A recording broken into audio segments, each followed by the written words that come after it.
立冬是24节气之一，为冬季的第一个节气，替寒冷的冬天拉开序幕。在这一天，阳气逐渐消退，阴气逐渐增强，意味着寒冷的冬天即将到来。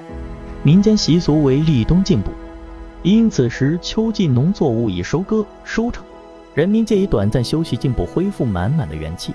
部分动物也准备冬眠休息。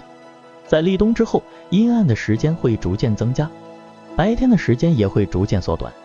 立冬是重要的节气之一，人们需要开始准备应对冬季的各种挑战，保暖、养生和储备都非常重要。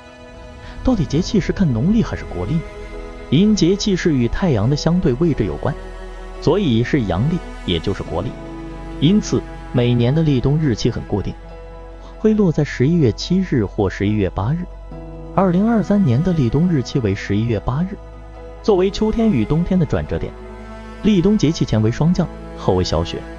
立春、立夏、立秋、立冬合称作4立，为4季之开端。立冬要干嘛？习俗有哪些？立冬进补，红枣、核桃、银耳、燕窝都是常见的立冬进补食材。像是核桃拥有丰富的蛋白质、维生素等的营养价值，红枣搭配枸杞做成养生茶，或是搭配当归做成当归汤，都能保暖身体，抗寒冬，添衣保暖。立冬是冬季的开始，人们需要注意保暖，以避免感冒和其他疾病。在古代，人们为了应对寒冷的冬天，通常会在立冬这一天开始穿上厚重的衣服，并且开始准备冬季的供暖用品，如炭火、毛毯等。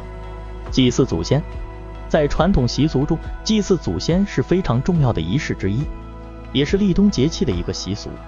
在立冬这一天，人们通常会准备食品和酒水，前往祖先的坟墓或祠堂，向祖先祈求平安和健康，并且表达对祖先的感恩之情。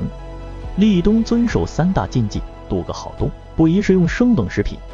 冬季是寒冷的季节，人体需要消耗更多的能量来维持体温能量，这时若食用生冷食品会刺激胃肠，使得身体更难消化吸收养分。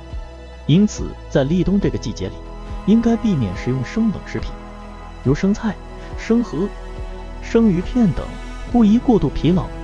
冬季是人体抵抗力最低的季节之一，过度的疲劳会影响免疫力，容易生病，因此应该避免过度疲劳，注意调节工作和休息时间，保持身体的健康状态。不宜过食油腻食品。冬季气候干燥，人体需要补充足够的水分和营养，过食油腻食品会使得消化系统负担过大，容易引起胃肠不适等问题。建议避免过食油腻食品，如油炸食品、肥肉等。以上就是为您介绍24节气之一的立冬。天气逐渐变冷，大家要注意保暖，趁这天好好进补，犒赏一下自己吧。如果您喜欢今天的内容，欢迎订阅与分享。如果有任何问题或建议，也欢迎留言告诉我。祝您平安健康，事事顺心。